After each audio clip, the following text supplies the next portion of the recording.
lies that the president uttered, and with no further ado, let's get after it. Lie number 1, the president said he was not involved in Gachagwa's impeachment. Here's the tip. Hiyo ni swali ambayo itajibiwa na watu wengi kwa sababu wenye kumtoa Rigathi ofisini, mimi hakuna mahali nimeweka sahihi atolewe.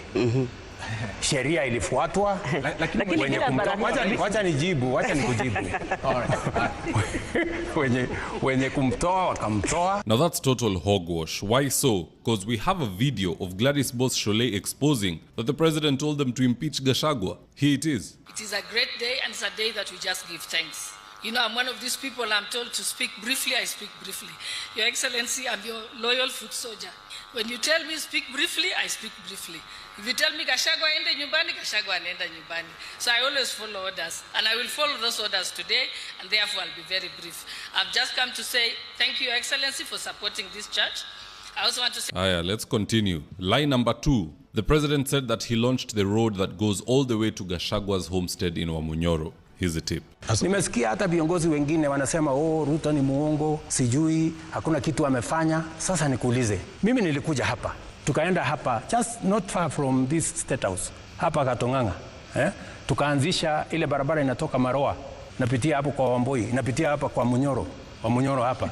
Mahali huyo mtu anasema ati hakuna kitu nimefanya. Barabara ya kupitia kwake mimi nimetengeneza. Mheshimiwa, tunaomba kwamba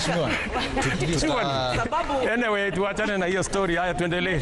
Truth be told, the road that the president is referring to was built under President Uhuru Kenyatta. When you are DP, you cannot claim projects. That is why all the good and bad things are attributed to President Ruto, not Gachagua or Kindiki. So hiyo ni barabara ya Uhuru Kenyatta. Let him not just lie on TV and take credit for it as if hatujui. Lie number 3, President Ruto said that he fired JB Muturi because alilemewa na kazi. Here's the tip. I persuaded him. Nikamwambia no, it's okay. Fanya tu hii kazi. Nafikiri haitakulemea. Lakini kwa muda nikaona kweli imemlemea. So nikasema okay, wacha nimbadilishie kazi.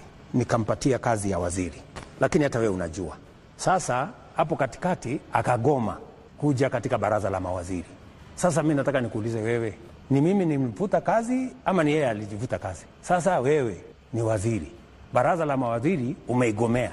What am I supposed to do? Bana, let's normalize speaking the truth. JB Muturi lost all motivation to work in this government because his colleagues kidnapped his son. JB Muturi is not a simp. Yeye hahitaji hiyo bendera hapo kwa gari, hahitaji kuitwa mheshimiwa. The moment you touch a man's child. Unajua, as men we are protectors. Your primary function is not even provision, is protection. Because who are you providing for if watu wameuawa? You first protect, then you provide. Now you imagine wewe unakaa pale kwa cabinet as a CS. Jamaa mwingine hapo amekidnap mtoto wako.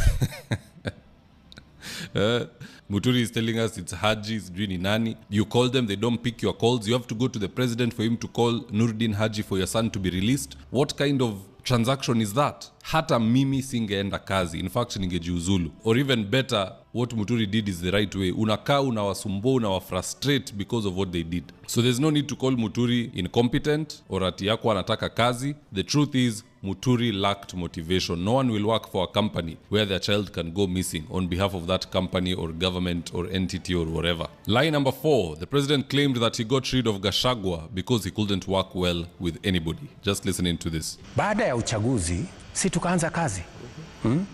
Mambo matatu yalitokea. Ya kwanza, shida. Kesi.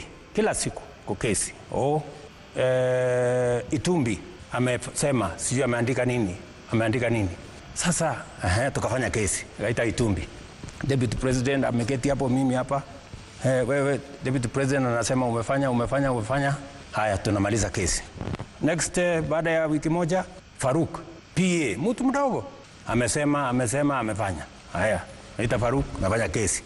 Tukamaliza hiyo. Kidogo Ndindi Nyoro ameitisha mkutano sijui Kiharu, amepanga wabunge wengi. Mbona amepanga wabunge? Mbona naita Ndindi Nyoro. Tumeketi chini. Kesi. Haya, kuisha hiyo, Kimani Ichung'wah sijui amesema. Sasa mpaka nikamuuliza, ndugu yangu, wewe ni naibu wa rais wa Kenya. Bloga huyu Dennis Itumbi, bloga, unasumbuana na yeye nini? PA ya ofisi mtu kidogo. Hawa vijana, sijui Ndindi Nyoro, sijui Kimani Ichung'wah, sijui nani, sijui mama mwingine, sijui anaitwa wa kutoka hapa ati alikuja, sijui anamwambia wewe unazungusha Marinda, sijui. Sasa nikamwambia hivi tena kidogo ni nini? Just wait.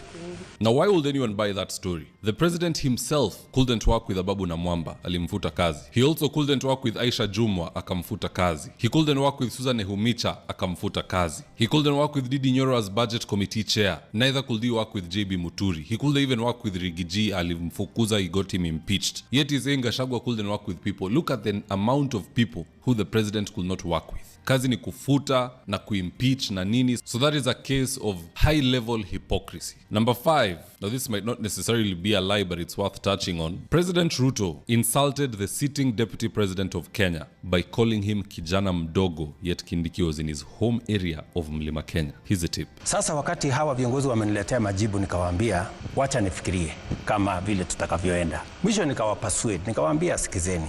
Mimi nalaumiwa Mlimani kwamba mimi nimeshikana na viongozi wachanga, viongozi vijana. Sijui Ndindi Nyoro, sijui Kimani Ichung'wah, sijui nani, hawa vijana wadogo.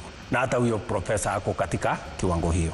Kawambia, I mean, since when did the CS of Interior and now sitting deputy president of Kenya become part of kikundi ya vijana wadogo? Kindiki is more senior than Kimani Ichung'wah, more senior than Kawanjiku, more senior than Ndindi Nyoro or even Oscar Sudi. But according to Ruto, yeye ako kwa hiyo kikundi ya vijana wadogo.